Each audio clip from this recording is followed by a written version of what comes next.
의원님 안녕하십니까? 예, 안녕하십니까? 그 요즘 그 민주당의 그 김남국 의원이 네. 이제 복귀를 했다는 이제 뉴스가 나왔습니다. 혹시 최근에 좀 보셨나요? 언론에서는 봤는데 국회에서 실제로 마주치지는 못했어요. 왜냐면 네. 이 국회의원도 좀 뭐 300명 가까이 되지만 뭐 상임위원회 다르고 뭐 이러면 사실은 네. 잘 마주칠 기회가 없습니다. 네, 그만큼 또 밖에 또 나서지 않는 뭐 이런 상황이라고 보여지는데요. 네. 예, 민주당에서 좀 내부 상황은 어떤지 좀 여쭤보고 싶습니다. 예, 지금 굉장히 내부 사정이 지금 안 좋은 것 같습니다.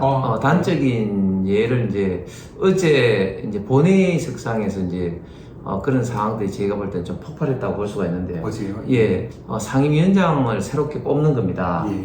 국회는 사실은 의장, 부의장이 있지만 사실은 가장 중요한 역할을 하는 게 이제 상임위원회거든요. 왜냐하면 네. 상임위원회에서 법안이 통과되고 결정이 된 것은 거의 대부분 통과되어 있도록 되어 있습니다. 그렇기 때문에 국회는 상임위원회 체제고 상임위원장은 국회에서 꼬치로 몰릴 정도로 굉장히 좀 명예도 있고 권한도 세죠. 네. 그런데 원래 어제 2시에 본회의를 하기로 했는데 민주당에서 50분이나 늦게 왔어요. 50분이나. 예. 제가 21대 들어서 처음이거든요. 네. 50분이나 늦게 왔는데, 이제 결국은 이제 알고 보니까 민주당 내에서 이제 상임위원장 될 사람들이 이렇게 정해졌는데, 그게 의총에서, 이 원내 지도부의 생각과 달리 다른 이제 많은 의원들이 반대를 한 거죠. 그렇기 때문에 이제 시간을 끌게 되는데, 예. 제가 볼 때는 가장 중요한 게 어제 원래 이제 과방에 있었던 정청래 의원이 이제 그 행안위원장하고 예. 또 행안위원장인 장제원 의원이 이제 과방위 위원장하고 네. 그다음에 복지위원장으로 이제 한정혜 의원이 가고 또 교육위원장으로 이제 박홍근 의원이 가기로 했는데 이 두 가지 이슈인 것 같아요. 첫 번째는 왜 원내대표하고 특히 또 한정희 장관은 환경부 장관을 전에 했으니까 장관 한 사람이 또 상임위원장까지 맡느냐 이 이유 하나하고 그보다 또 더 중요한 거는 정청래 의원입니다. 정청래 의원.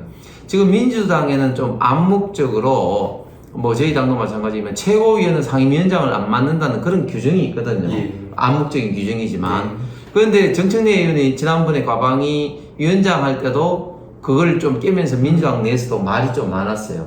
그런데 이번에 또 이제 그 행안위원장을 하니까 이제 민주당 의원들이 이제 폭발한 거죠. 이번엔 안 된다. 지난번에 참았어도. 예, 이번엔 안 된다. 뭐 그런 것 때문에 50분이나 늦게 왔으면서도 결국은 내부 조율이 안 돼서 어제 우리 당의 장제원 의원만 과방위원장 되고 민주당은 아직까지도 한 사람도 상임위원장 지금 현재 선임을 못했습니다. 그 자체 그 내부적으로도 이제 조율이 안 되니까 지금 뭐 회의도 늦었던 그렇습니다. 거고, 네. 위원장 선임에도 계속해서 지금 시간이 딜레이가 되고 네. 있네요. 원래 안 되는 집안은 이 내부부터 시끄럽고 정리가 안 되지 않습니까? 예. 지금 민주당 꼴이 이제 그런 꼴인데 어제 정말 그 어떻게 보면 과거는 히트는 정청래 의원인데 정청래 의원이 갑자기 이제 지금 김진표 의장이 이 있습니까 하는데 통상적으로 이 있습니까 하면은 사실 조용하거든요. 근데 벌떡 일어나서 이 있습니다 하고 막 큰 소리 뻥 쳤는 거예요.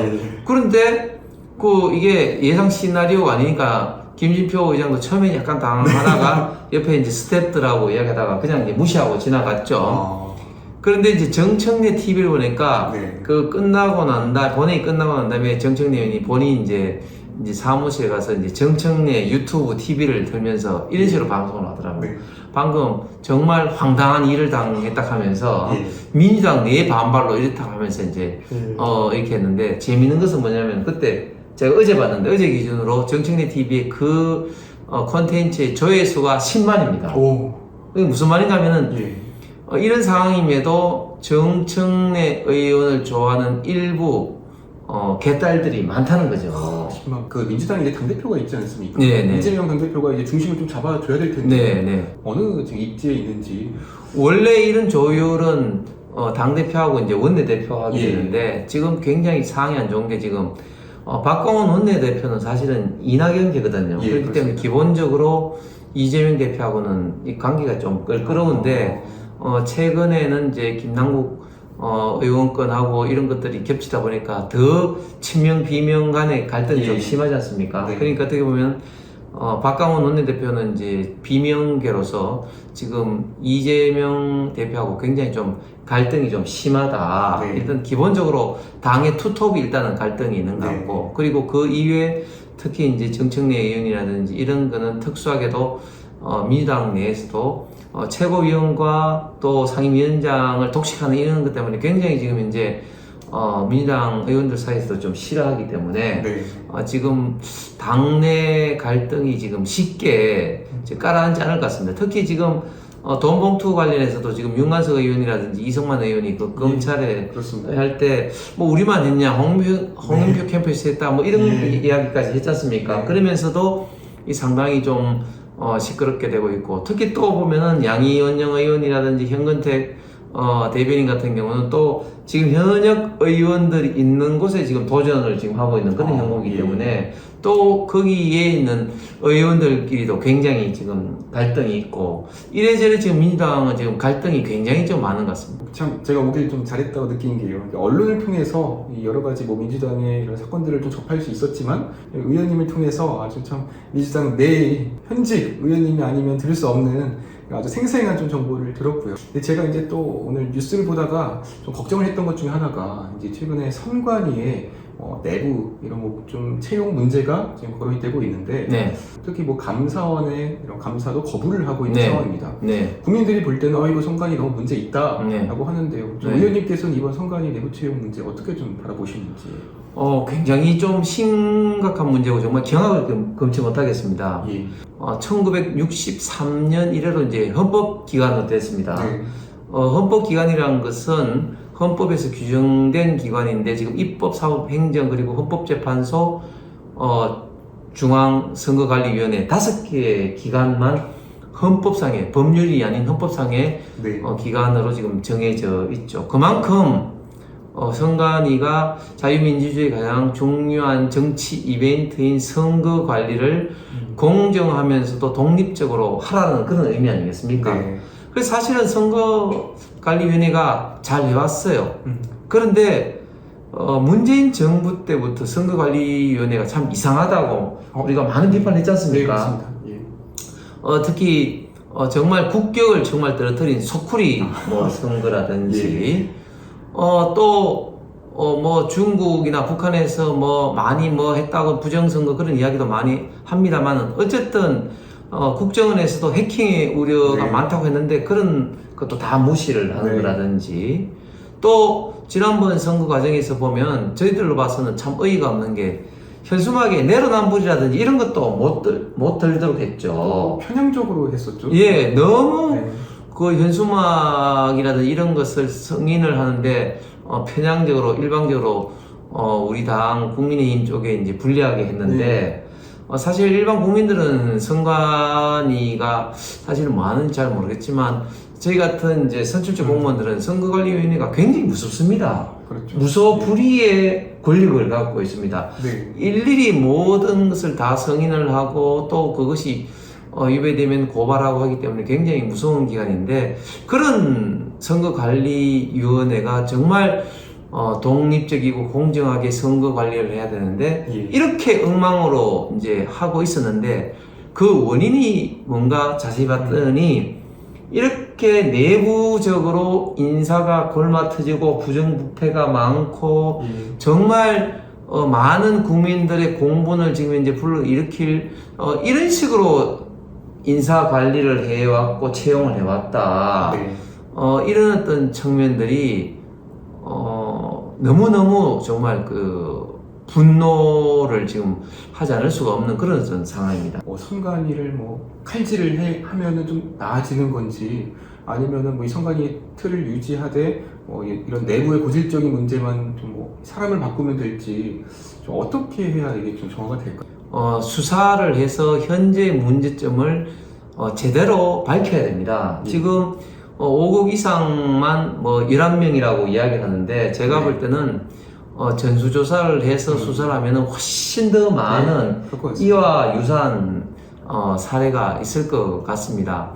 그동안 저희 당의 의원들이 계속 이런 어떤 문제 제기를 하니까 선거 관리에는 그런 문제 없다, 뭐 의혹이다. 심지어 민주당에서는 선관위를 뭐 장악하기 위해서 국민의힘이 이렇게 그 정치적으로 공격하는 거를 얼마나 이렇게 오히려 저희 당을 공격을 해왔지 않습니까? 예. 그런데 지금 이런 문제가 밝혀지고 사무총장, 사무처장이 사퇴하니까 또 민주당은 과거에 그렇게 했던 데서도 아무 말도 없어요. 그리고 우리 국민 여러분들께서도 알아야 될 게 왜 이런 문제가 발생됐느냐. 이 사무총장과 이런 어떤 양반들이 그때 국정감사 때도 이렇게 또 이야기도 뭐 하고 있지만 사실은 이번에 그 예를 들면 광주지방 공무원에서 이제 8급으로 했기 때문에 급수가 같다 뭐 이런 이야기를 선관위에서 변명 삼아 했거든요. 네. 그런데 사실은 저도 공무원 출신입니다만은 선관위가 굉장히 좋은 직장입니다. 왜냐하면은 첫 번째 승진이 빠르고 그 다음에 일도 사실은 어렵지 않습니다. 네. 선거 관리를 뭐 평상시에는 거의 하지 않고 이제 선거 때만 하기 때문에 세 번째는 이 외부적인 감사원이라든지 이런 감사라든지 이런 것도 받을 필요도 없기 때문에 사실 공무원에 있어서 가장 신경 쓰이고 스트레스 받는 게 이제 감사라든지 통제인데 뭐 감사도 안 받고 또 언론이라든지 통제도 사실 없다 보니까 사실은 공무원들에게는 굉장히 이제 선망의 어떤 직종이었는데 이런 또 선망의 직종이 이렇게 불공정하고 정말 이런 어떤 아빠 찬스, 형님 찬스 이런 것으로 이렇게 사람을 이제 뽑아 온 것이죠. 그렇기 때문에 조금 전에 말씀한 것처럼 일단 첫 번째 철저한 수사가 있어야 된다. 그리고 두 번째는 구조적, 제도적으로 좀 바꿔야 될 부분이 많은데 결국은 이런 문제가 터지게 된 게 이제 감사라든지 이런 외부의 통제를 받지 않기 때문에 그런 거 아니겠습니까? 그래서 이런 외부 통제를 좀 합리적으로 좀 받을 수 있도록 시스템을 바꿔야 된다. 그런데 여기서 좀 조심해야 될 게 또 이런 걸 통해서 좀 선거 관리에 있던 독립성, 공정성을 좀 해쳐서는 안 되니까 그런 걸 어떻게 보장하는 차원에서 통제를 해야 되는데 그런 면에서 예를 들면 지금 노태학 선관위원장 같은 경우는 사무총장을 외부 개방직으로 한다 이런 것은 나름대로 좀 의미는 좀 있을 것 같아요.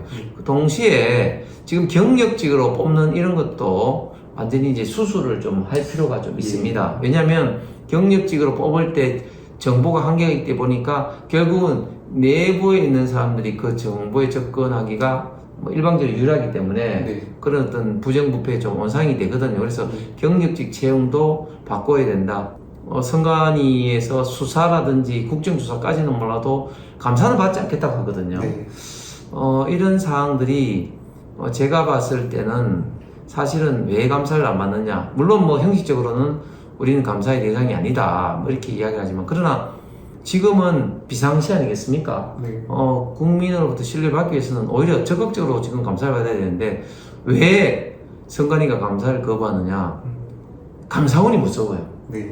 수사기관이라든지 이런 기관보다도 감사원은 공무원 내부의 문제점을 찾아내고 하는데 아주 특화되어 있는 어떤 그런 기관이기 때문에 지금 선관위에서 지금 감사를 거부하는 것이 아닌가.